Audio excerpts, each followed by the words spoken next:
Welcome back to the Strength and Speed Podcast. I'm your host, Strength and Speed owner and Conquer the Gauntlet Pro, Evan Preparis. I've got a guest on the line with me. Before we get to him, though, a quick word from our sponsors. This episode is brought to you by Rapid Reboot. Rapid Reboot are those compression recovery pants you may have seen me using during OCR America 2, or you may have seen some of the other CTG pros using them, like Randy Lackey and Jay Flores. So essentially, they compress, inflate by zones, help circulate your blood, allows you to recover while laying completely still. If you have the money to buy them, I highly recommend them. They're not the cheapest recovery product, but I do think they are the best, right? So they usually come in, depending on which feature and package you get, it comes in a little over $1,000.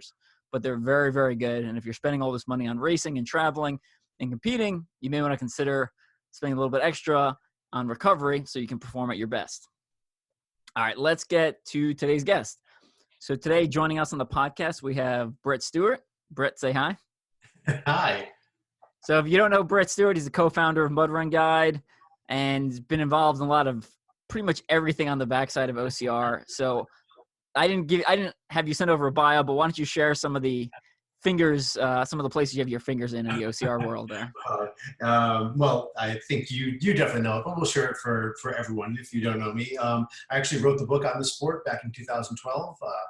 Was it Ultimate Obstacle Race Training? It was just a right place at the right time. I was heavy into writing fitness books, and I was really interested in writing a triathlon book because I was totally head over heels in love with the world of triathlon.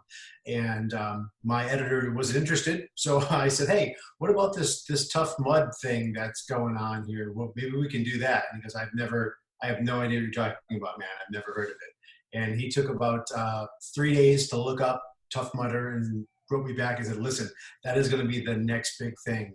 Walk, don't run to your keyboard," and start writing that book. And it was fun. All of 2011 was the longest I ever had to research a book.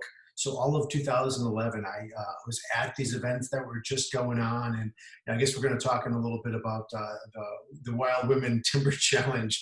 And that kind of brings me back to Losaloo Women's Only Race. It was one of the first races that I actually got to not really race direct, but I got to build with them and I got to learn a lot about it. So I had come from the world of putting on marathons and triathlons and road races, and to be able to, really get dirty, quite dirty, and put on a mud event, just it changed my world. And that's kind of what got me into obstacle course racing. And then from there, was again, right place, right time with Mud Run Guide, launching that in February of 2012, skyrocketed to the highest trafficked website in the world for the sport, and also stumbled right into becoming great friends with Adrian, and one of the four guys that sat down and came up with the OCR World Championships. So I've been doing that for, what are we on, year 6 or 7 now, whatever it is, 1, 2, 3, 4, so it'd be year 7 this year.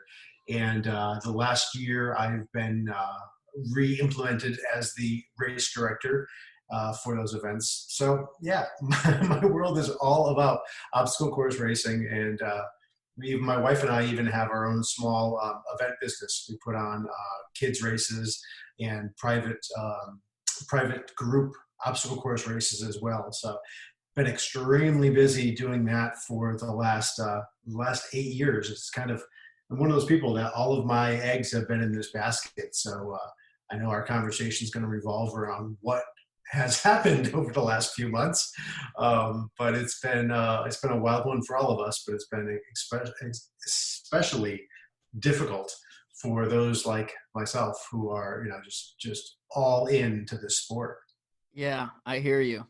And it's funny, actually, I never heard that story about you writing the first book on obstacle course racing, because my book on the competitive side of the sport is like basically the exact same story. I emailed a publisher and I was like, "Hey, I have this book on strength training and endurance training that like I do a lot of, and want to know if you're interested in publishing it. And they were like, nah. And I was like, got enough of those. I also do this thing called obstacle course racing, which I just got involved in fairly recently, but I seem to be doing pretty good at it. How about that? And he's like, oh yeah, I'm interested in that. And I was like, all right. Yep. And like, I went from having like, I was going to do like something like 5 races that year, and I like changed it to like 15. I was like, well, I need to do more, so I know all like the little nuances and for you, 15 races is a weekend though. Yeah. Yeah. What was interesting was, I really started paying attention. I would watch the other elites go through obstacles and really kind of like nitpick and break down their performances on what was making them fast. And as people know, you make the majority of the race up running, right? Like the faster runner you are, the more ground you'll gain. But it was pretty interesting to see like breaking apart techniques for individual obstacles and like, what saves a second or two here or a little bit of energy here. And that's how I think the energy is the biggest part. Not only the energy, but just the abuse. Something as simple as a wall. If you smash your shin on it, you're slow for the rest of the race is going to suck. Yeah. So technique is huge in obstacle course racing. It doesn't have to be. I mean, like you said, you can be a really fast runner and do exceptionally well. There's some fantastic runners out there like Max King. Max won the back-to-back Warrior Dash World Championships. Yep. And and the funny part is Max is a long distance runner. So for him to just crush that 5K race, it just showed that having explosive speed. And you got to remember, this is a race that you had Ryan Atkins and other guys out there. I was there both years, and it was just crazy to see the lead that Max could put on people from being just an explosive runner. And he's not great at obstacles, but he's light. He's light. He's incredibly fit and strong. And the running obviously makes a huge piece of it. I guess when you take the any of the heavy lifts out of a race, somebody like Ryan Atkins, as fit and fast and fabulous, I guess if we're going to be alliterative with this, as he is, he needs, he's blazingly fast, of course, but comparing him to a world-class runner, he needs the strength obstacles to really even out the pack. Yeah, I was at the first year Warrior Dash World Championships, and there's nothing, just like anyone else who knows that's run a Warrior Dash, there's nothing to really slow you down. It's like speed bumps. So, right. There's no rig, there's no heavy carry. There's really nothing you can even fail. Well, the only fail that happened, were you there in 2015 or just 14? Just 14. I was in Lebanon in 2015. Oh, okay. Because 14 was crazy. The first time at that venue, I had no idea that there was a like legit haunted house on that venue, which was I thought was really interesting. But anyways, aside from that part, I thought that the only thing that was possible to fail in year 2 came into play for the women's race, and that was the quagmire thick mud. We're talking. Oh, it's awful. What was the name of that? What was the name of that town? It's not gonna. My brain's not gonna work. It was in Tennessee, though, right? Yeah, it was the same place where Tough Mudder used to do their events in Tennessee. I can't remember. It's somebody's farm, somebody's farm. But yeah, Blue something, yeah. But the crazy part is in 2015. This is gonna kill me because I can't think of her name right now. But the same woman who destroyed the field in 14 and won it overall. I can see her face and I can't think of her name right now. But also world-class runner. But she killed it in 2014. In 2015, Max had already won again. So I was, in the middle of filming it for Mud Run Guide saying, boy, they're going to have, a repeat for the men's and women's. And the words are coming out of my mouth as she sprints towards the first mud pit, comes off the top of a berm and jumps both feet first into the mud pit, goes up to her armpits and is stuck. Oh. She's stuck. She was stuck there for at least a minute and a half. And one of her great friends, one of her fellow competitors and good friend of hers from, she was big into steeplechase. I can't, once again, for the life of me, can't think of her name.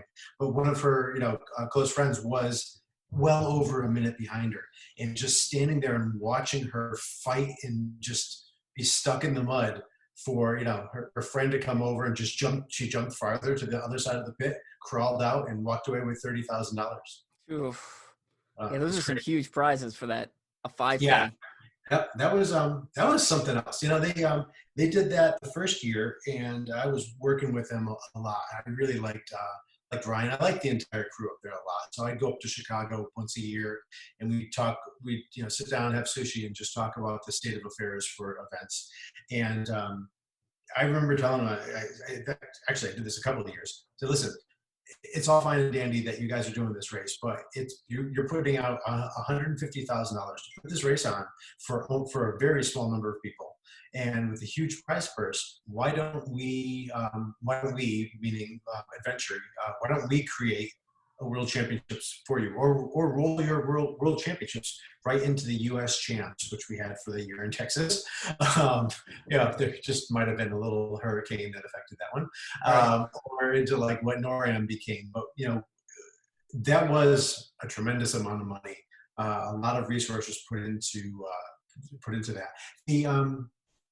The very first one, I was up in Northern California, actually. Right, California. Yeah, you know what? I'm wrong. It was Northern California was 2014, and then 15 and 16, I think, were in Tennessee. They just did it 2 years. It was 14 in California, 15 in Tennessee. Oh, only that one out in Tennessee, right? Okay. Yeah. Yeah. Man, well, that's true. I remember that's where I met you out in California. That's right. That was a field, brother. Oh my God. Yeah. That was so. My funny story from that, which is actually in my biographical book, Ultra-OCR Man, is like I'd been to, I think, 2 Warrior Dashes, and then I went to the Warrior Dash World Championship. It was my 3rd race, and I show up, and I'm like, oh, I'm a pretty fast guy. Let me make my way to the starting corral, and I'm standing there, and all these we're all standing in the starting corral, and like a group of guys just cuts the whole line. Yeah. And I was like, who the hell are these guys? Yeah. One of them's got a shaved head. He's real skinny. It's Hobie Call. One of them has a Macho Man tattoo, Hunter. And the other one has Olympic rings tattooed on his side. It's Marco Bedard. And I was like, Olympic rings, huh? Guess we're pretty serious now. So anyway. The last guy to cut the line, the very, very, very last person to line up for that race was Ryan. Because I had gone out to lunch or dinner with him the night before, and he was hanging back. He'd never walked into the. Bracken was there too. Yeah, Jung Young Pak was there too. Yeah. I mean, obviously Max K. It was like everyone. I mean, it was. Yeah, that was a blast. I thought speaking of Jung Young, I was totally on his team. I thought that would be a race that he could do exceptionally well in. But when you really stop and think about it, that's that's the type of race that really rewards somebody like Max the most. Yeah, I didn't know much about the sport at that point, and I remember thinking, I knew Jung Young Pak and I knew Ryan Atkins had won World's Toughest Mudder, and I was like, well, surely you can't be good at every distance, right? Like, you can't be good at 24 and 5K. That's insane. And yeah, no, you can be. Yeah, totally, absolutely. I was following Max the other day on Facebook, and he was saying the FKT he just did. I can't remember, but I mean, just these amazing world-class athletes who I by the way, I put you in that category as well, because there's no one on this planet that does some of the stuff that you do to the way that you do it. So I've always been thoroughly impressed. I'm really glad that I met you out there in Northern California, in the middle of nowhere, Northern California. Boy, it was a great venue. That venue was a little dusty, I guess. That venue was awesome. It was wide open. It was just so far from everything. That was the downfall of that. Well, I mean, the downfall of it from events being able to put on races there, I guess. It's just, it was way outside the city of Sacramento. Yeah. But anyways, so what are we doing now? Oh yeah, this obstacle course racing thing. Yeah. So, I wanted to bring Brett on the podcast, one, because he's been involved in the industry for a long time. Two, like you said at the beginning, you have everything invested in this industry. And, as an athlete, I invest a lot of time and energy and resources and, money also into the industry. But at the end of the day, I have an outside job that's paying me. Wait, what's that like? Wait, you get a paycheck? Wait, I have no idea what that is. So, if speculating, or this is what we're going to talk about, if the OCRs just suddenly closed shop, everything disappeared tomorrow, I'd still be fine, right? Like I'd be emotionally upset because I feel like I've invested so much time into this, but financially, my family and everything's fine, right? It's no big deal. So I think we all have a world outside of OCR. I think I am, and I'm not the person that I think I am when I make this statement, but I think that I'm probably one of the most invested people in the business because they're not only from books and from Mud Run Guide and from the World Champs and from putting on our own race courses. Yeah, it is what I do 100% of the time. And you look at somebody like like Adrian with the World Champs, but he has a really he's got a really intense full-time job as well. But in my case, being a serial entrepreneur usually means that you find something and then you double down and you triple down, and I've invested in the sport so that it's every part of my life. Now, I've had multiple businesses in the past. If this goes by the wayside, I'm going to be fine. I'm a graphic designer. I can go back to doing that. I was director of engineering, for a bunch of years. I have no issues with changing up, but I don't think that we're in a position where we need to worry about that. I really, truly don't. Even when this, so if we go back, let's just go back 4 months. 4 months ago, please. No, I'm serious. Can we please? If we go back 4 months ago, at the middle of February, even like, let me back up, even in January, but by the middle of February, our event business, Adventure Fitness, is the side business that my wife Kristen and I own. We build race courses, permanent courses, but we also do schools and group races and all that sort of stuff. So for Adventure Fitness, I was so busy with requests. If I go back and look at them now in my email, it makes me sick. But I was so busy with requests throughout the month of February for people that wanted events all over the country in every shape and size you couldn't imagine. It was the National Guard, it was Chamber of Commerce, it was this technology company, it was this school, all over the country. And it was almost a joke where I'd turn to Chris and I'd be like, guess how many we got today? And then we started putting on the first few events of the year when everything, kablooey. Now, I look at that and I say, I know that at least a significant portion of those people are still interested in having events. Will that be this year? Will that be next year? I know that I've got to, everything's going to be pushed off. And I know that there's not going to be a flip of a switch where we go right back to the way things were. Not going to happen. We're all on that page. I think anyone who thinks that it's going to just magically go away is probably not in touch with reality. That being said, at some point, events are coming back. Now, what will that event look like? We're learning. To be honest, obstacle course racing was the best example for what we're going to do in a world post-COVID, because obstacle racing didn't exist. Obstacle racing was put together. It was cobbled together. It was, boy, this works over here, a little bit of this, let's throw in some mud. So obstacle course racing is the perfect basis for an event that'll pick back up. Now, will it be different? Sure. Will it be great? Absolutely. I'm thrilled because, like I said earlier, I was in the right place at the right time for multiple pieces of this sport. Once again, I didn't create the sport. I just happened to be there to either report it or latch onto it. But that was awesome.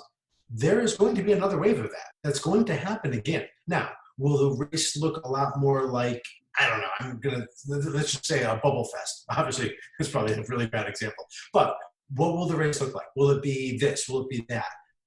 I don't know, but I'm here. I'm ready. We're going to be there to witness it all over again. Now, maybe it'll be different. Who knows? With something where you had a fixed, triathlon can't change that much. Marathons can't change really at all. Obstacle course racing changes every single event. So from year to year, from race to race, from county to county, every obstacle race is different. I mean, you've done more internationally than I have, and they're all different. They all have their own flavor. And I think that I don't even want to call it post-COVID anymore. What should we call it? I've been using post-quarantine because COVID is not gone, so you can't really say post-COVID. Right. But the quarantine, I mean, people essentially have given up on quarantine. Whether that's the right or wrong decision, that's another topic. But it's we'll call it PQ then. Yeah.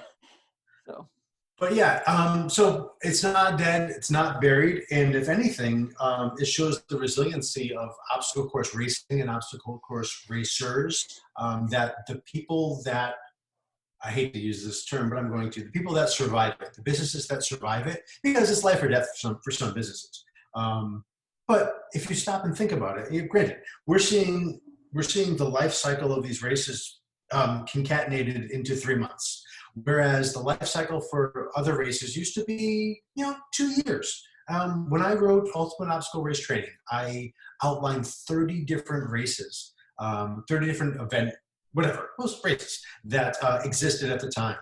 And I want to say Savage, Rugged, and Spartan are the only ones that still exist. So 3 out of 10, 3 out of 30, so 10% of the races still exist. So 90% of those races and by the way, I was looking at hundreds of races, and the 30 that I chose were ones that I thought would survive. Wow. So, the 27 of those that went poof, some went belly up in the second year. And we can get into a long diatribe on that, which I'm not going to. But they were all death by expansion, or death by bravado. I think that's kind of what killed a lot of those races. But realistically, to look at that list and go, wow, even Warrior Dash is gone. Even for lack of a better whatever you want to call it, Tough Mudder is here. But it's gone. It was gone. Tough Mudder's gone, but it was bought out and reincarnated. And Warrior Dash is gone. I really don't see Spartan bothering with that. I don't think so. Yeah, I mean, it's way too heavy of a lift for them to, and it's too bad too, because it was a property. Well, I guess that's kind of what happened when we bought out, when Mud had bought out Mud Adventure. The lift to keep that property going was outweighed by the amount of work that it would take, but also, just really kind of taking a competitor, annexing that space, utilizing it for a brief period of time, and then just putting it out to pasture. And that's really what Spartan was doing. It was best for them to buy it, take it, get it for pennies on the dollar, and then in turn kind of just set it adrift. Now, they can always spin it up if they want another brand, but I think it's too close to their brand for them to even want to do that. Plus, it's not in Joe's wheelhouse to do anything that isn't specific to his brand. He loves staying on brand. Well, anyways, we can go on and on about that. But anyways, back to what I was saying. Of 30 races that I covered pretty much in depth, only 3 really still exist. So that's happened over the past 8 years. Most of that happened in the first 3 or 4 years. There was plenty that hung on for a while. But we're seeing the races right now that got crushed in the last few months. Interestingly enough, it's only been a few months. So unless they had a lot of money invested in in this year's, whether they bought a lot of new equipment, whether they just bought the t-shirts and rentals and everything else for events, and then got crushed. I mean, every race is 1 or 2 horrible events away from going out of business. I mean, it's just the way that the sport is. You can't, it's such a huge investment. It's $100,000 to put on a race. Anyone who doesn't think so is not putting on a big enough race. But it's $100,000, sometimes up to $300,000 put on a race like this. And back in the day, I don't know if you remember, Superhero Scramble was such a huge race company. They were fast. Sean ran it fast and loose, and Ace was a really good guy and everything. interesting character who unfortunately passed away.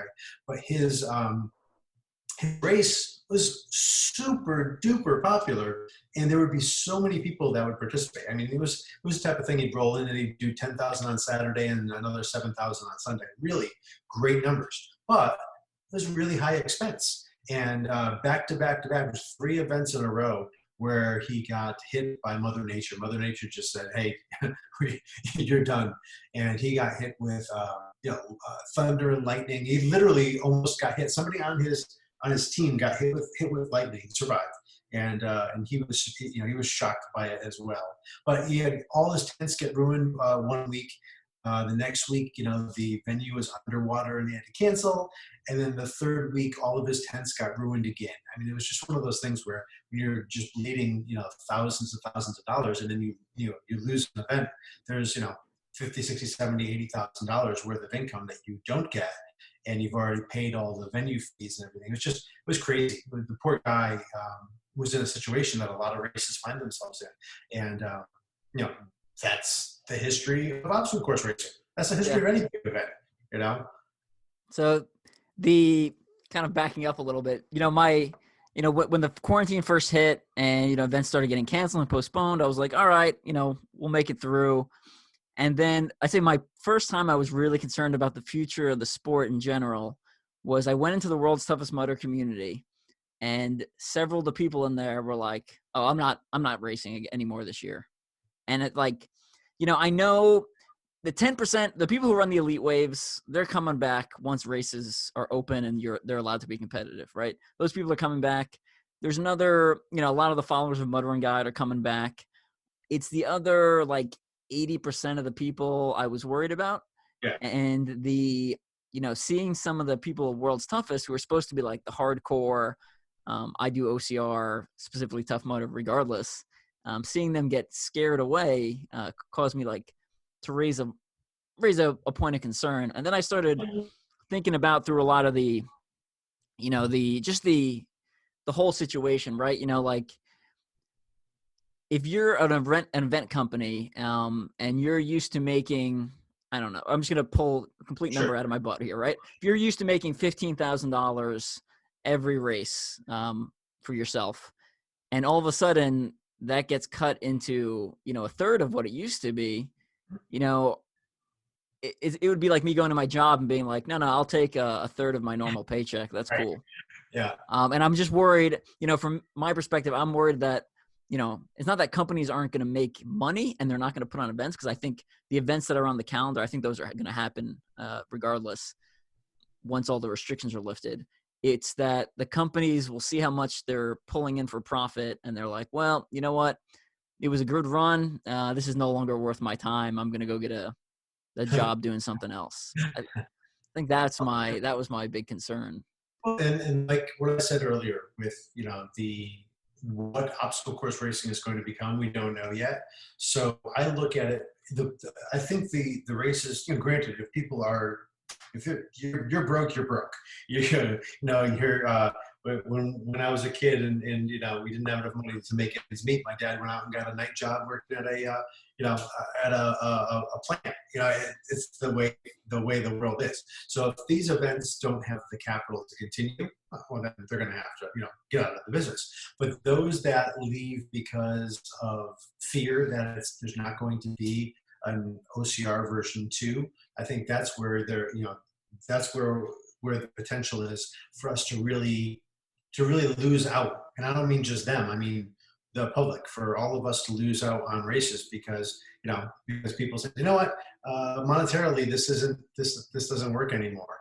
And I hate to say it this way, but that's kind of that's what Warrior Dash did. Warrior Dash looked at the numbers and said, we're not making as much as we used to. We could be making more, putting on different types of events, and they jumped out of it. I dare say that wouldn't have been my decision in that place, but of course I wasn't there. But I think, and I'll say it this way, I think that the sport lost out by Warrior Dash leaving. I think that people weren't left in the lurch by them, going out of business. They did a good job of taking care of people. I just mean having that one more opportunity to have a entry level race. Yeah. I think that's where the sport lost. Will the sport lose more races? Yeah, yeah. But I'll tell you right now, the races that it won't lose are the hyper local ones. The local races are still fine because a local race, especially one that's already been established and has the infrastructure, a local race can do 30% of the people that they did last year. Okay, and still survive. Why? Because, well, they're local. They're not traveling. They're not. Their expenses aren't exorbitantly high. One of the things that killed those 20 of those 27 races that I talked about earlier was they would chase the dragon.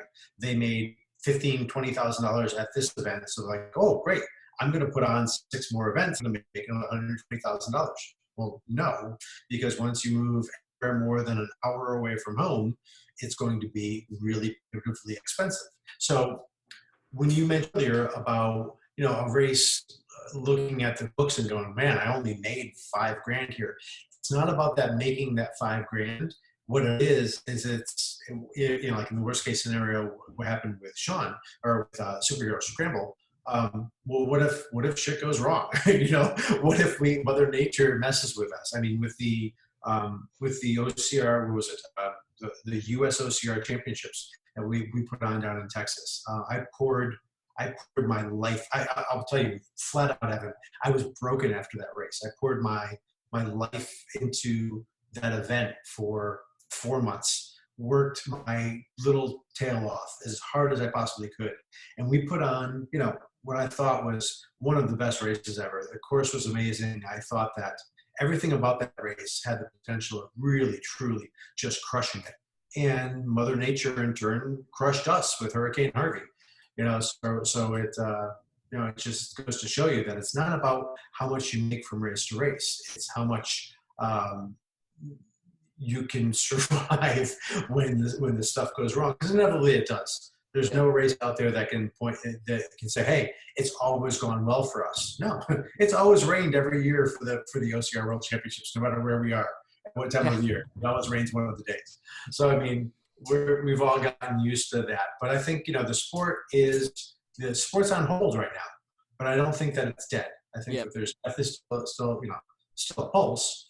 We just have to figure out what that pulse is going to turn into for the long-term, health of the sport. Yeah.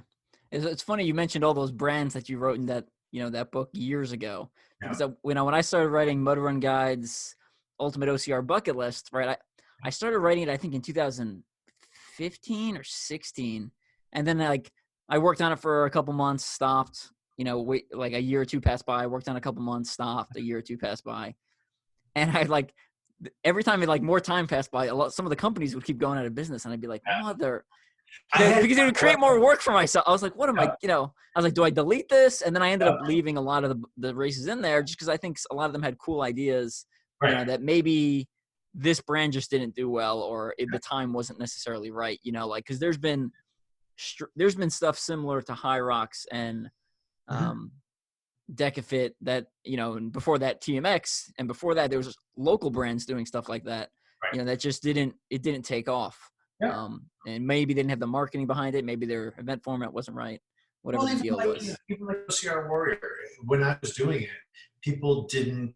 I mean, that was it was awesome that you got to do it. It was really good. I thought that was the best ever. You and Evan versus Evan. That was so much fun. I'm so glad. Actually, I'm just glad it worked out that way, because you had to win the first race to go against it. So I was thrilled that worked out. That was great. But even then, that was also like my 6th race. So if I can get a rematch, I would. If you can set that up, I'm down.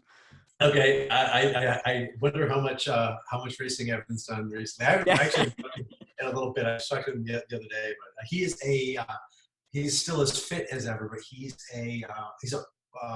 he's writing movie scripts.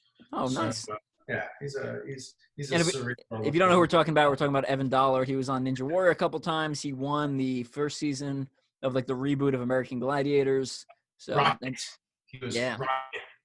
But yeah, it's funny because I'm really friendly with Dan Nitro Clark from American Gladiators, and he was involved with the reboot as well. So it's always a kind of we'll be talking about something, we'll be like, yeah, rock it. Yeah. But that also sucks too, because I had a big event planned with Dan. We were doing a going away party for Gladiator Rock and Run. Now, maybe people that are listening don't even know that, but Gladiator Rock and Run was nationwide at one point, really kind of settled into Southern California. And, Nitro from American Gladiators was the guy who put it on. And, Dan's been a friend for years. And we got to talking, and I said, hey, you never got a chance to say goodbye. Yeah. And he said, yeah, I think it's kind of, it's done. I'm like, well, let's stop for a second. Warrior Dash had just gone out of business. So that's when our conversation started. So Warrior Dash went away. Battle Frog went away. All these races went away. We never got a chance to say goodbye. I will personally put the event on, with your equipment, with you, with my staff. I'll put the event on out here in Phoenix. I just want to give a proper going away to what was a great race series. And we had that plan. That was supposed to be, 3 weeks ago, 2 weeks ago? I don't know. I don't even know what day it is nowadays, but we are still planning. All the equipment is here in Phoenix. So that event's going to happen at some point. What's it going to look like? I don't know. But that will be an example of, I'm working with the Parks Department to see when they'll let me do it. And as soon as they let me do it, I'm going to do it. It's going to be the size it's going to be. It's going to be the type of event that it's going to be. And I want to learn. I jump into these things with both feet. So I want to learn what the event is going to be like by doing it. There's no way you can backseat drive, this sport and say, oh, well, maybe we'll let Spartan do 6 events and see how it shakes out. No. Your event is your event. You're going to make it what you make it. And, I want people to be safe. I want people to have fun. And, when I can, it's going to happen.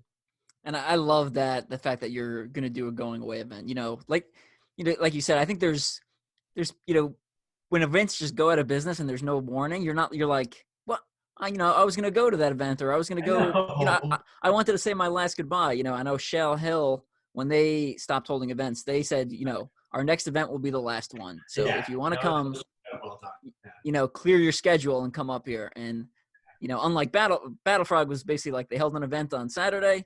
And I remember waking up Monday and it was like, and we're out of business. And I was like, wait, what?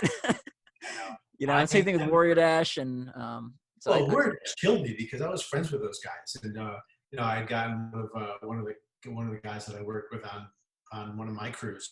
I had gotten a job there. And I really, truly liked Warrior Dash. Of course, they still exist because Red Frog is still in business doing other stuff. But the Warrior Dash team itself, the event production for just Warrior Dash is gone. But it's just it's kind of sucked. But Battle Frog was one of those really. I worked so hard to try to change Battle Frog's way of thinking. I was originally an unpaid consultant. I'd go out and I would sit with them for hours and try to explain why what they were doing was stupid. And it just seems like they would they take my advice and then they go the opposite direction.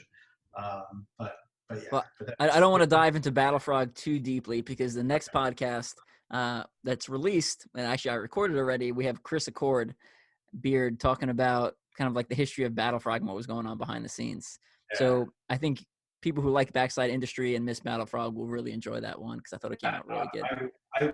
I will listen to that and cringe the entire time. So it's pretty interesting. It definitely showed me some more stuff, that I just didn't realize that was going on behind the scenes. So yeah. Give that a listen. And he really knows. He really, really knows. But yeah.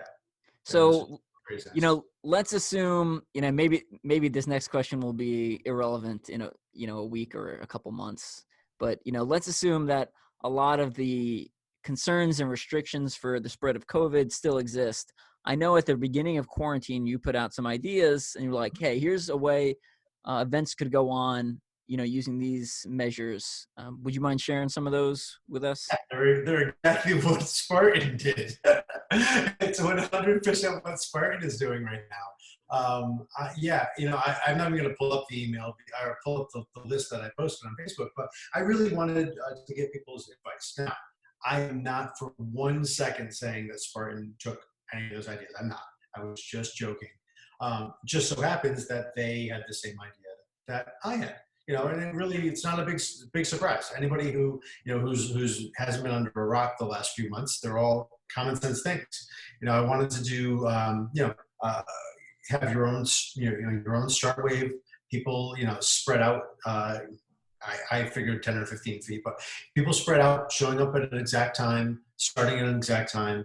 It's all just, either head to head ish, or 2, 3, 4 people, starting at a time. So not even like you're spread out by 10 feet and you all go at once. You're spread out by 10 or 20 feet, and only 3 or 4 of you go every minute. Now, you and I both know with the world champs for the 3K race, that corral start like that, or that Yep. Elimination start like that is fantastic. That is so exciting. It's exciting for the racers. It's exciting for the crowd. It's exciting for the announcer. It's a blast. You get to put people out, and they're just going. You're only racing against 3 or 4 or 5 or 6 other guys, and it's awesome. That it really feels like, it really makes the individual feel like they are part of a very select group, and I dig that. Time trial start. That's the word I was trying to go with. Yeah. Time trials have to start. But even if you're slow, but you're running with 3 or 4 people who are about the same speed as you, it feels like you're fighting for the top position in the race, even though you're in 250th place. Yeah, it's true. I remember the very first Warrior Dash that I did.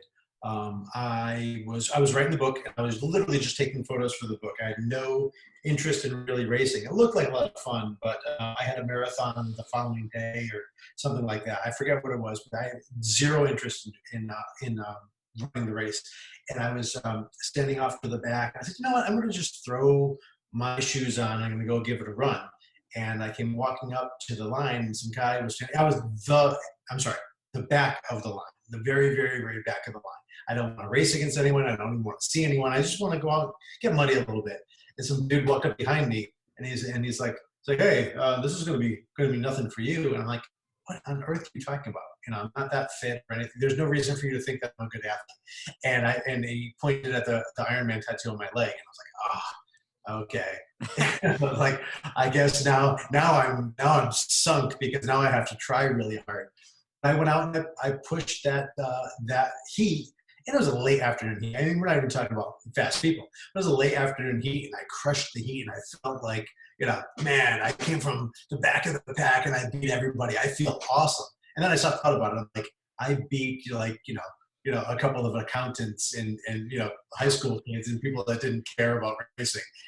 But you felt like a champ. You feel like a champ when you race in these little small groups. So I really wanted to do that.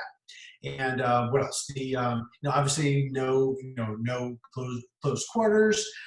Really wanted people to have plenty of space. I think Spartan, with their little PVC pipe thing, I don't know if you saw the photos at all, but they had like forced lanes when you came to an obstacle. You had to go through this little why am my brain not working right now? You had to go through this little entryway that was made out of PVC pipe. And then, so when you came to a wall, there was only 6 possible entrances to this wall that's 24 feet wide. So I think that was a little bit much. I don't think that people need to be distanced the entire time. I think that when people are, stagnant at the beginning and end, yeah, you don't need to be hugging or high-fiving or standing and breathing each other's air, especially, when people are really huffing and puffing. When it comes to hitting a wall really quick and getting over something, I think that there's less concern. Well, I guess I'm playing soccer right now. I'm playing indoor soccer. We started again started up a few weeks ago, and I'm playing an indoor arena against other athletes, and we're bumping and we're face to face, and I'm really hoping that I'm safe, but I don't think about it. I'm not worried about it. Does that make me stupid? Maybe. But there's a few hundred other people that are playing as well, so maybe we're all being morons, but I'm not as concerned when it comes to I'm more concerned, believe it or not, going to a restaurant and sitting down and having dinner with a bunch of people that I don't know where they've been. Whereas with athletes, especially the athletes I'm playing soccer with, they're fit and active. I would like to think that they're being more safe. But maybe as I talk about it, maybe I'm in the process of talking myself out of it. Because the more that I talk, the less salient my points seem to be.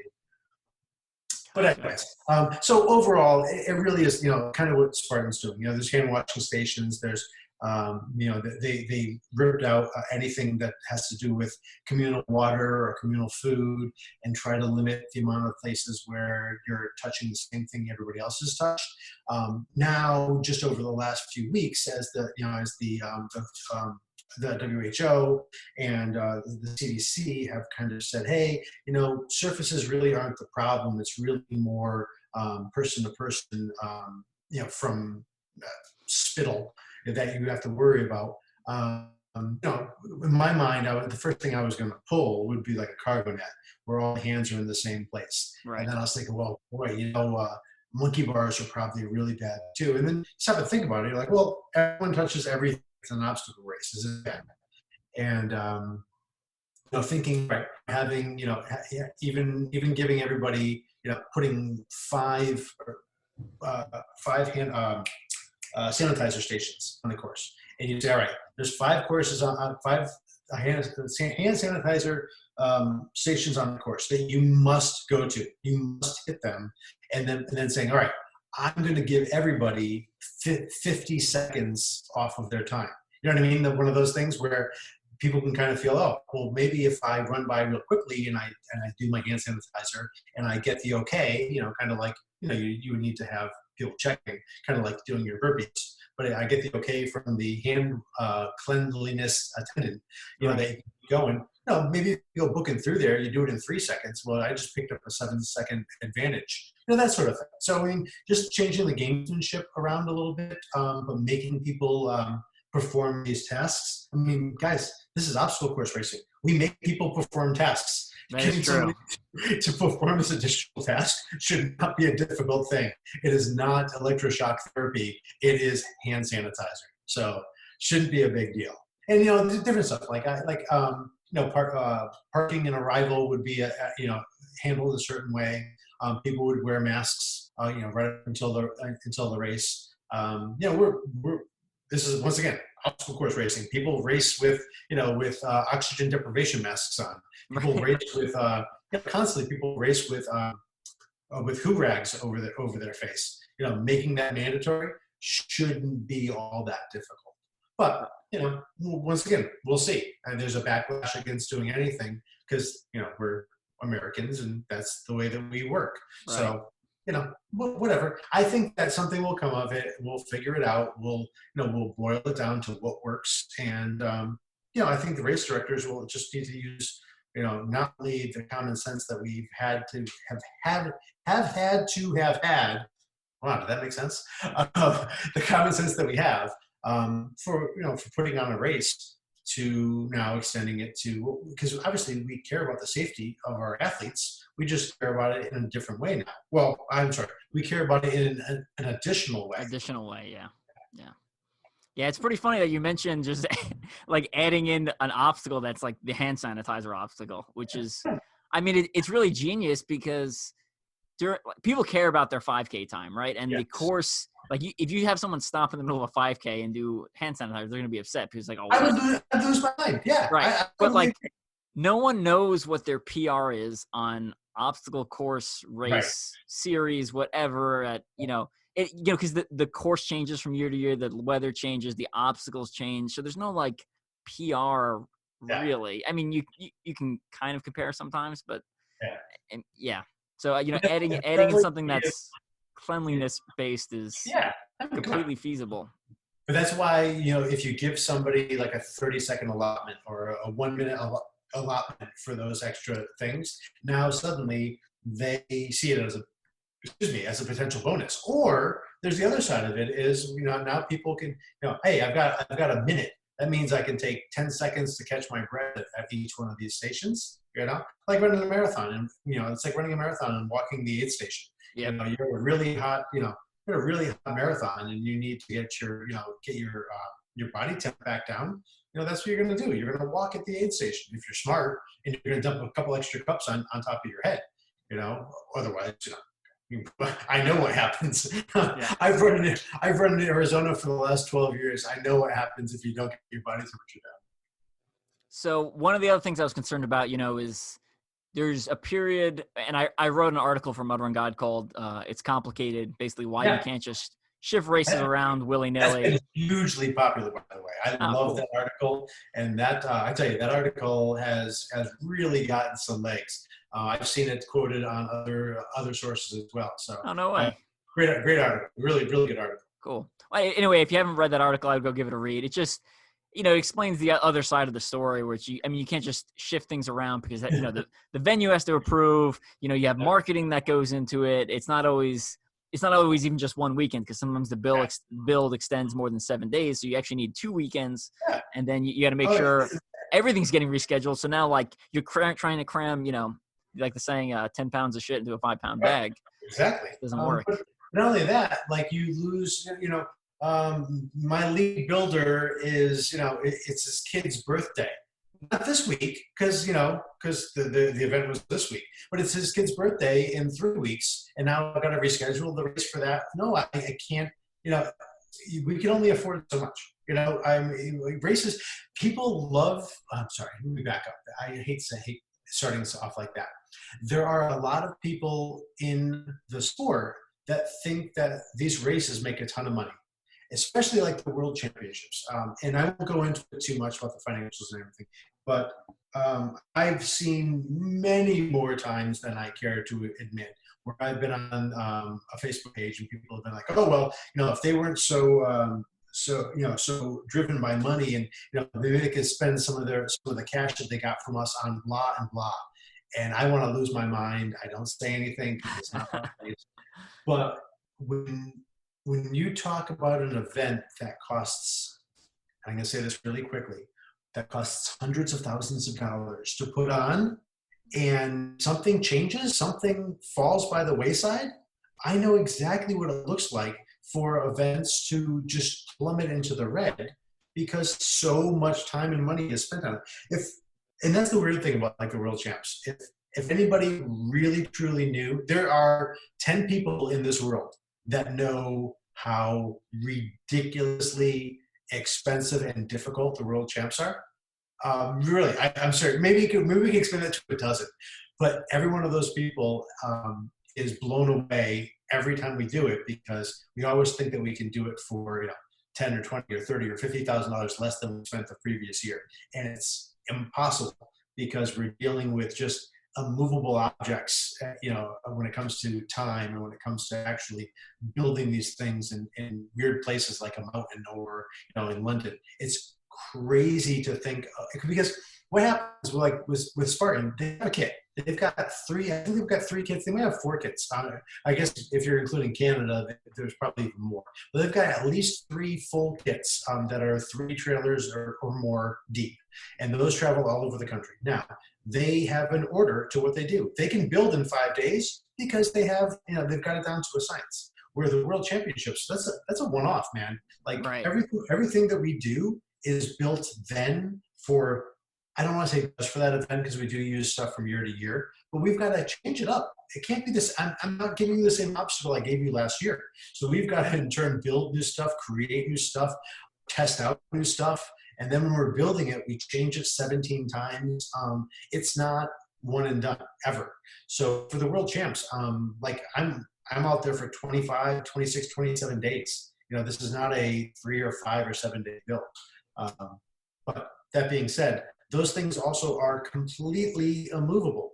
I can't go, oh, the weather is going to be is horrible this week. We're going to push this off for another couple of days. No, those days don't exist. They're not there for any one of the staff. They're not there for any of the things that we've rented. The scaffolding. The scaffolding is delivered back, like the day after the event. So when the event finishes, we start breaking that stuff down and we stack it for 12 hours to get it back on a truck because we pay for another day. that's another, few $1,000s that's just lit on fire. Right. So it's, there are a lot of moving parts, more so than anyone would ever think, unless you're in that position. And, that's the reason why, like Joe DeSena came out from Spartan, and he did uh, that video piece talking about, hey man, when you sign up for a race, that money's already spent. And I'll take it one step further. When you sign up for a race, that money's been spent before you signed up for the race. Yeah. I mean, so to put on an event, usually you've got to have, 25, 35, and then we're not even talking world champion numbers. We're just talking smaller events. You've got to have $25,000, $35,000 in liquid form that you can afford to lose. You're gambling that money, and that money goes out the door usually before you've come anywhere near that in registration. And the races that I've seen fail are the ones that it is inevitably always happens, are the ones that say, you know what, we're going to pay our bills when the registration money comes in. No, you're not, because when that registration money, if you're counting on it, something's going to happen. Right. It's just the way that it is. But putting on races are, it's a crapshoot. You're gambling.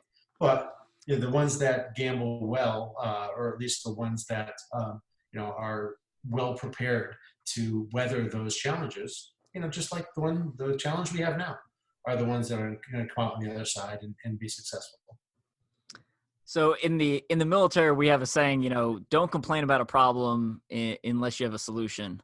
Mm-hmm. And I'm going to get to that in a minute, but the question I kind of set out to answer at the beginning of this podcast was, is OCR dead? And the answer is, after talking to you, I think the answer is no. Will it change in the next couple of years? I think the answer is yes. It's changing right now. I mean, every year I'm like, oh no, this is set. This is the way OCR is going to be until I'm an old man. And then it's like, Warrior Dash goes out of business. Battlefront goes out of business. Tough Mudder goes out of business. Tough Mudder's reborn, and it's like constant changing. And I think, in my mind, I'm always like, oh yeah, this is going to how it's going to be. Toughest Mudder goes from 8 hours for 2 years, and it's televised for a year, 8 hours, not televised for a year, 8 hours, 12 hours, not televised. Like year to year to year, it's changed every year. Well, I never thought televising these races was ever a thing. I never thought so either, but I could not believe they were like, we're going to televise an 8 hour overnight race. I was like, that's a terrible idea. How are you going to get camera crews? How are you going to get any good footage? I mean, it's 8 hours of feet. I mean, people are multi-lapping, so it's like, Yeah. So in my book, I covered the origins of obstacle course racing, and a big piece of it was, Marc Burnett, before he did Survivor, he used to film the X Games. He was an X Games producer and was responsible for the adventure racing. Most people don't realize that adventure racing was part of the X Games back in the very beginning, and I want to say like early 90s. I think they stopped in anyways, I'm going to screw the dates up. But yeah, adventure racing was part of the X Games, and it was awesome. The only problem is it's impossible to film. I mean, obstacle course racing is bad enough. Adventure racing, there's no set course. There's people all over the damn place. And, I never ever thought, I thought Battle Frog's format was great. I honestly, pat myself on the back. I really like the format from OCR Warrior. I built the course a specific way to make people go, forward and backwards through the obstacles, primarily for the filming aspect of it. I wanted to be able, it's hard enough to have a cameraman run along with everyone and have cameras strategically placed over an entire course. You saw with Battle Frogs when they did the college championship, how difficult it was to have the camera coverage at every single obstacle, and the start and finish line. So anyways, I'm totally patting myself on the back. But anyways, we created OCR Warrior to be able to be filmed, and that was 350 yards. Yeah, it was short. Yeah, so when you talk about tougher Mudder or toughest Mudder, I mean, come on. Wow, how on earth is that something that's going to play out well? I'll tell you, for Spartan's coverage this last year, being web-based, I thought that was fine because you can come and go. You can sit at your computer and kind of watch it. I thought it was awesome trying to see when Ryan was trying to run down John there at the end. That was compelling. That was the most compelling I've ever seen. Non-live obstacle course racing. Yeah, that was good. And they, if anyone wants to see OCR Warrior, you can still find it on YouTube. And then it was funny. You also mentioned X Games. I have another article on Mud Run Guide from a couple of years ago that talks about OCR. People always want to talk about OCR going to the Olympics, but I make a fair point for arguing that OCR would be a better fit for the X Games. Yeah, no, I don't disagree with you. I think you see sports like the Ultimate Tag and thing, and even the Titan Games, and of course American Ninja Warrior. And you say, all right, in order for it to be something that can be really compelling for TV, it's got to be short. It's got to be tight and hard and difficult. And were you on American Ninja Warrior also? I've not been on, not yet. Yeah, I've not applied yet. I'll get around to it at some point. It's fun. I was in season 6. It's a show. It's a show. You kind of forget it's a show first. But that being said, I was thrilled to be on it. Actually, I was on it with Evan and Casey and Brent. So it was kind of they totally. By the way, they totally got me on the show. I'm positive about that. Anyway,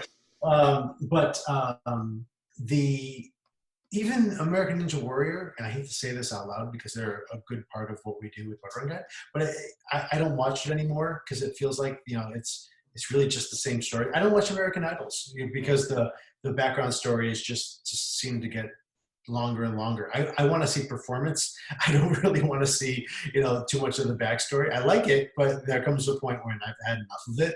And American Ninja Warrior for me ended up becoming 60% backstory and 40% action. I agree. I think they've gone off the deep end with backstory, and I've talked about this in the podcast before. But I think if you just take the top athletes, you'll find everyone has got something interesting about them. Every single person, right? You can find interesting backstories in top athletes. It's called adding depth to them. You don't have to find the backstory first and then force someone who's never trained to run a course. I think it's completely preposterous, but it's whatever. It is what it is. Sometimes they'll do that. So the reason why there's such a delay is a lot of times they'll do that afterwards. They'll produce that package afterwards. So just to give a little bit of background, you go the day before and they produce a kind of on the spot package for you. And if they think that there's really more potential in your backstory, and if you do decent enough, you at least last a few more obstacles than I lasted. A lot of times they'll come to your house afterwards and they'll film you at home. So when you see them filming people at home, that's not before the event, that's after the event. Yeah.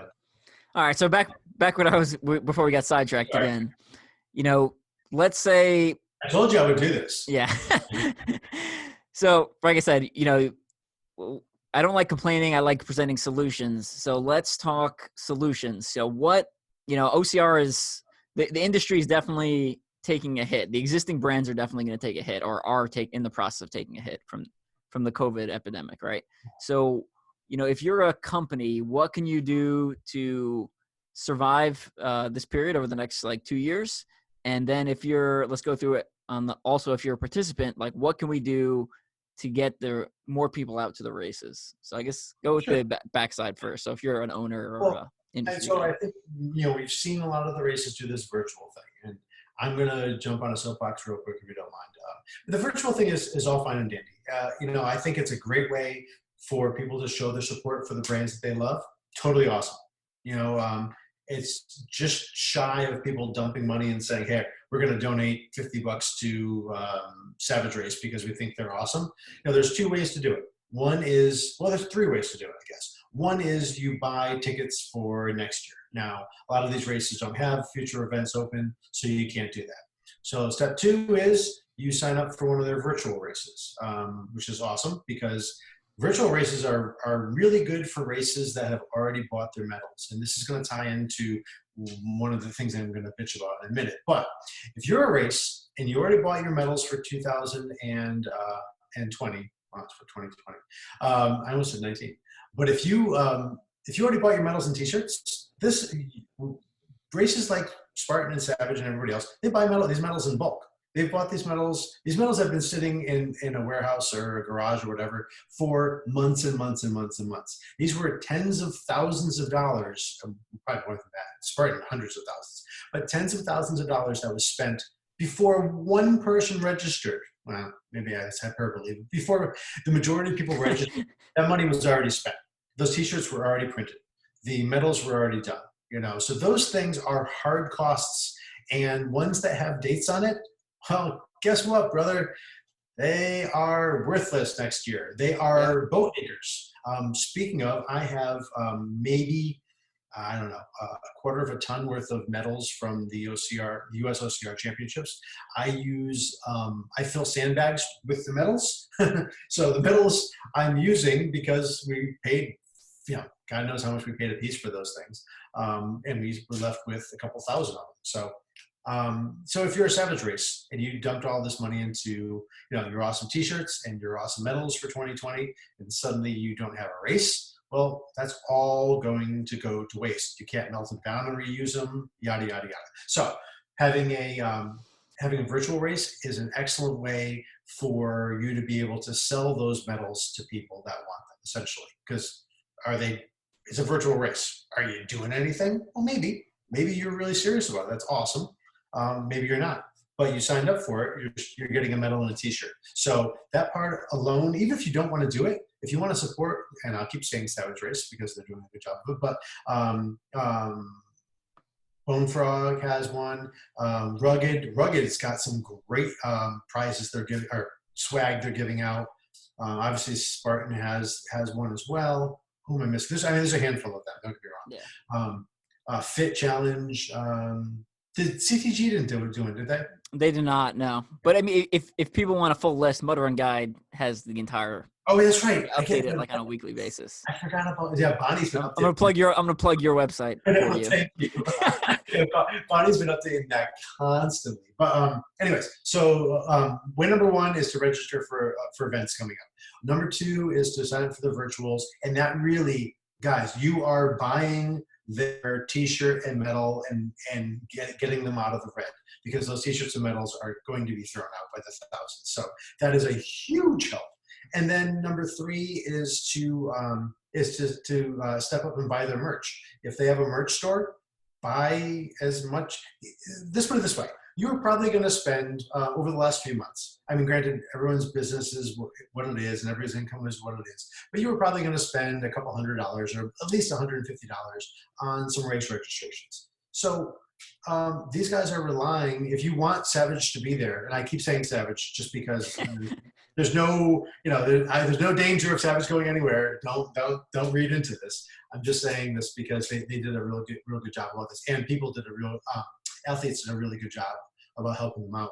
But if you want Savage to be around down the road, then buy some merch, buy a T-shirt. You didn't spend the $150 on the registration, and a lot of times you look at those shirts and you're like, damn, if I didn't spend so much money on the reg, maybe I'd buy a couple of those T-shirts. Well, know what?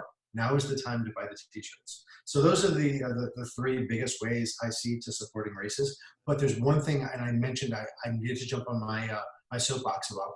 There's one thing that drives me insane is just spent 5 minutes talking about how important these virtual races are for race companies to get rid of their inventory of medals, for them to just try to make pennies on the dollar back for all that money they spent. The people over the last few months that absolutely positively with unequivocally drive me insane are the people that don't have a race, the people that that didn't have a race to begin with, putting on virtual races. And I get all the emails, so I see hundreds of them. But if you didn't have a race to begin with, and you're thinking that this is a good time for you to put on a virtual race, honestly, in my opinion, you're stealing money away from races that need that money. That really drives me insane. You don't think that I could put Mud Run Guide lost a lot of income as well. You don't think that I could put a virtual? I'm a race director. I could put a virtual race on right now. The reason why we didn't do that for Mud Run Guide was because the races that actually need to make their money back are the ones that I want to support. I'm not going to go out there and promote Mud Run Guide putting on a virtual event.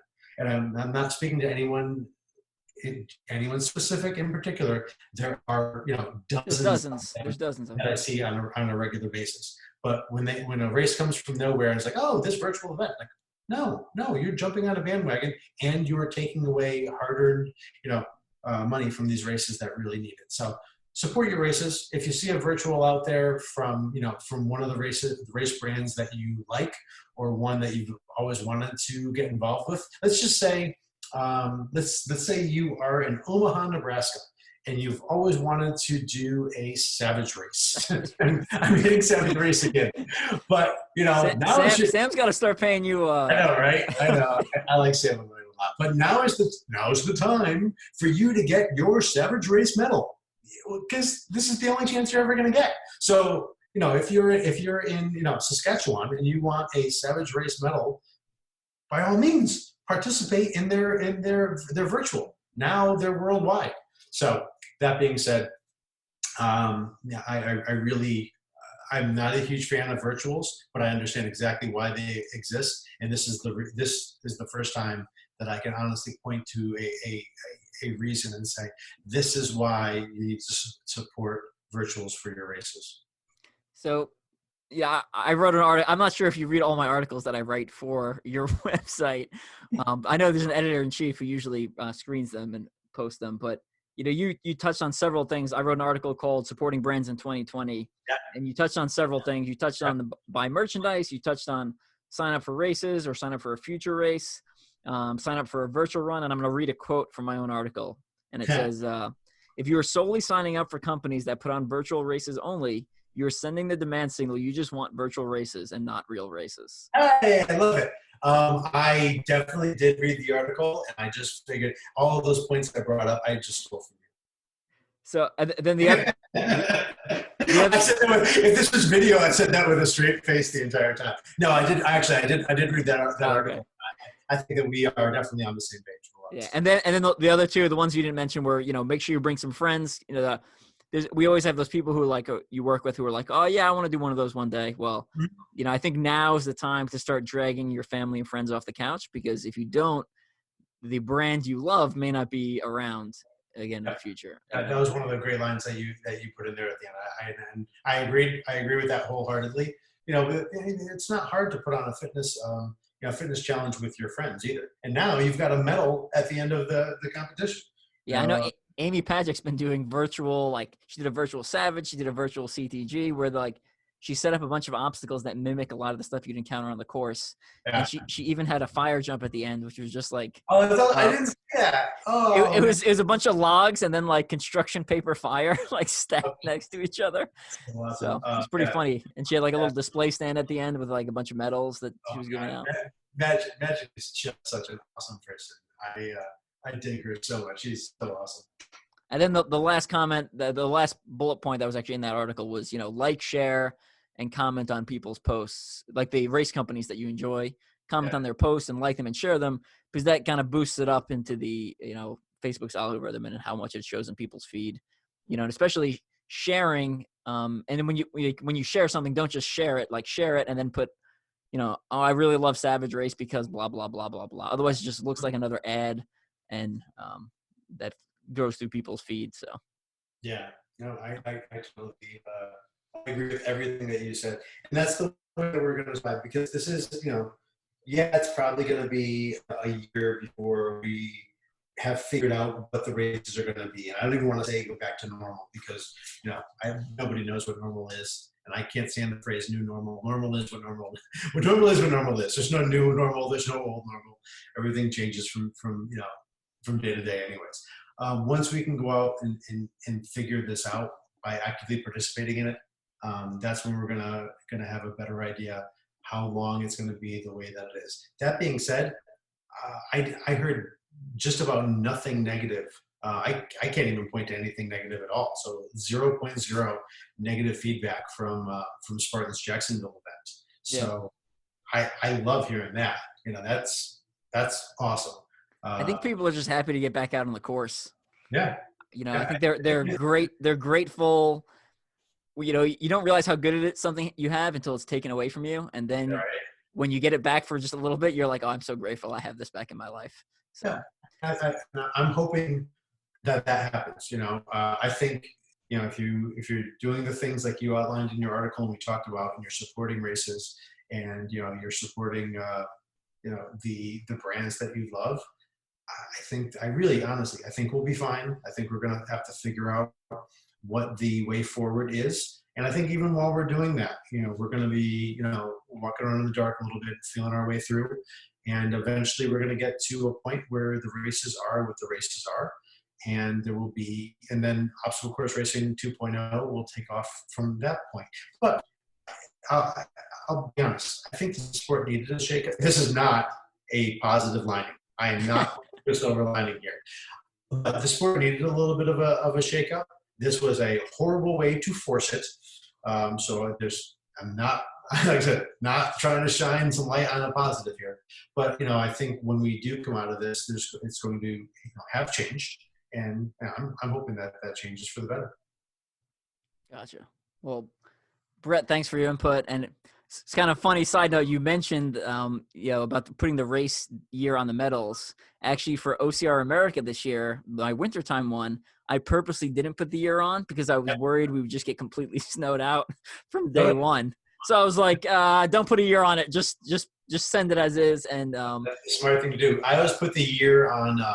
I put the year on the ribbon. The ribbon, because yeah. then when I design the medals, I make sure that the either A, we've got Velcro for the lanyards, or B, I've got a slot in the and it's funny because I'm sitting here right now. I've got a 2014 gold medal from the OCR World Championships in my hand. I'm building a guitar for an auction, and we're putting that in there. So the funny part is, I've got this sitting in my hand, and the ribbon has the lanyard has the date on it, which is brilliant. But the metal itself, the lanyard is sewed shut, but the metal itself has this tiny little difficult to access slot for you to pull out the lanyard and replace it with a new one. So between 2014 and 15, actually at the 2015 event, my wife Kristen and Brian Chumler's wife Heather sat there, along with who else? Rachel Ann was up there, and Sandra were up there in one of the cabins, and they had 1,000 medals, 2,000 medals that they had to take off all of the 2014 lanyards and put on 2015 lanyards. And but I'm happy to still have one of these 2014s here in my hand. But that's brilliant to not have the year on the medal. But the only problem is, if you're doing a T-shirt, usually you'll have the year on the T-shirt, unless you have that forethought as well. But anyways, I was doing a one-off event, so I was running on the cheap there, and it's a charity event. So the idea was to spend as little money as possible and allow for flexibility for the future. That's definitely the way to go. I really dig the fact that you do so much for Folds of Honor. Oh, thank you. For those of you who are interested in getting back to racing, the Midwest seems to be, based off government and local restrictions, seems to be a lot looser, and based off population density, it logically makes more sense. So there are races that are actually going on in the Midwest. There was Dauntless Primal Assault, May 30th was in Oklahoma. They're doing another Dauntless event in July, end of July. There was a Ridge Run in Iowa. KCOCR did their own kind of little local event, which normally I wouldn't even consider a race because I didn't have to pay, but there was actually some good competition. And I won a 10 punch pass to ROKC Climbing Gym in Olathe, which is worth $155, which is freaking awesome for an event that I didn't pay for. So that's where me and my daughter have been going, and kids under 6 climb free. My daughter's 5, so we went last week. We're going to go tomorrow as of this recording. And, because although then this coming weekend, basically right as this podcast airs, there is Wild Women Timber Challenge. Casey Timber Challenge is the permanent obstacle course facility in Bonner Springs, Kansas, so Kansas City. And they do a women's race only, except you can run if you're in drag. So I will be at the women's race running in drag to get some obstacle proficiency down and having a good time. I know some of my female friends are going too, so it should be a pretty fun event. Hmm. And I'm then looking at photos of you in your Wonder Woman outfit. I'm not an attractive Wonder Woman. You are not an attractive woman. That's okay. Yeah. And then I think with all those events going on, for me personally, obviously Did you really shave your legs? oh yeah. Well, it's triathlon carryover, right? So I still shave my arms and legs because of triathlon when I race Oh yeah. OCR. I, It's I, just like, I shaved my legs for Ironman, and that was it. I was like, I will never shave my legs again. so my first article for Mud Run Guide is about shaving your body. So if anyone wants to go Google that, you can find it. But Oh my it makes me, God. I feel faster. I feel like I run faster. It makes no sense because I'm shaving off like an ounce of hair. But You do understand that it was only for aquadynamics, not for oh, aerodynamics. I know. But all right, but if I'm running with this big bear coat of fur and I go into a water obstacle, now I've got all this water on me. Now you come out with no body hair, you dry off real quick. And I'll tell you, for normal racing, it doesn't really matter. I'll tell you for toughest mudder, it did matter because I would come out of water obstacles and water would just fall off my body, and I would be dry because I'd be shirtless and I had no body hair, and people are running in wetsuits and I'm still shirtless, and I'm like. Okay, well, hey, you don't have to, explain it to me. I love you however you are. So, So anyway, where I was going before we got sidetracked was Conquer the Gauntlet looks like it's going to be a go for their events. So August 1st, Iowa, and then August 22nd is Conquer the Gauntlet Wichita. What's unique about that is we're doing Conquer the Gauntlet Wichita Saturday morning. Toughest Mudder Virtual is Saturday night, starting at 8 p.m. Central Time. And a bunch of us that are going to Wichita are just going to get a hotel in Wichita, and we're going to run Toughest Virtual from a hotel in Wichita, which I will publish a date, and I will publish a location for at a later time. So if anyone's looking for an actual race followed by a virtual race all in the same weekend, come to Conquer the Gauntlet Wichita because we're going to have a good time. And yeah. All those people that have to do that along with you, I feel bad for them. Yeah. Well, you don't have to do continuum. You can just do regular CTG and then do a toughest mudder. And then when we do toughest mudder, again, we're not running competitively. We're just going to log some miles. I'm sure a bunch of people are going to be drinking beers and eating whatever garbage we like to eat. So it should be a good time. Yeah, that's awesome. All right. I think we've rambled on for long enough. Before we go, Brett, any final shout outs or words of wisdom you want to pass along? No. I'm going to go back to building guitars.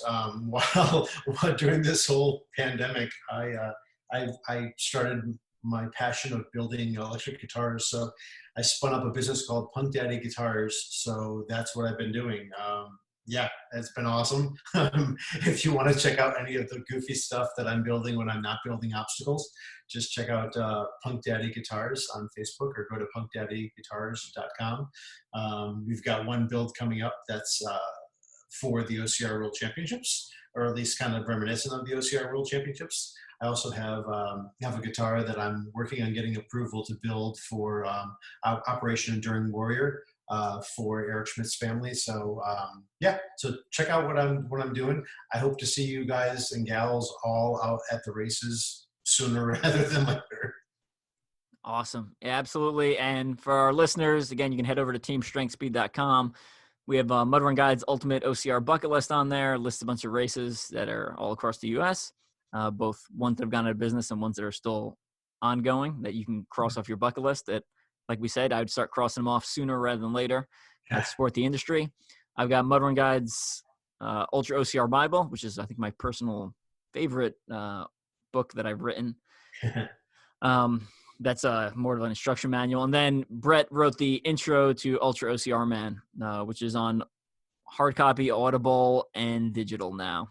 And then I just released CTG Protein Workouts to Go on Amazon. So it's a digital book only.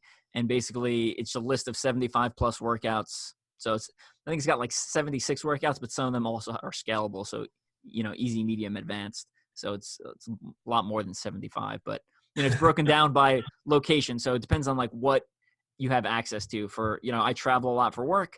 So it's easy. I'm in hotel gym. Sometimes I'm at an actual obstacle gym. Sometimes I just have a track or a treadmill.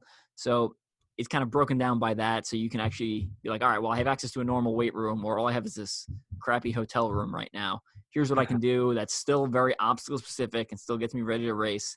And, for those of you who are a little more flexible training plan, you don't want to follow, here's what I do every day, but more like, here's what I want to do today. I want to do something that has to do with sandbags, or I want to something that has to do with, obstacle proficiency. It provides you a good option. And I did the majority of the work in the book, but I also, a lot of the Conquer the Gauntlet Pro team submitted workouts. So that's where obviously we get the name from, because I use a lot of their workouts. So you'll see workouts are named after like Amy Pagic or Randy Lackey or Brenna Red Beast Calvert. So some of the other people from the team. All right. I think that's it. Brett, thanks again for coming on. Hey, man, more than happy to talk to you anytime. Thank you for all the awesome work you've done for years with Mud Run Guide. I really appreciate you as a person, as a writer, and as an athlete. So, thank you, Brett. There's a reason why I wrote the intro to your book and said a lot of good things about you. I think the world of you, and I appreciate everything you've done. Thank you very much. I appreciate it. And we'll see you soon, hopefully. Absolutely. I'm looking forward to it. All right. Catch you later.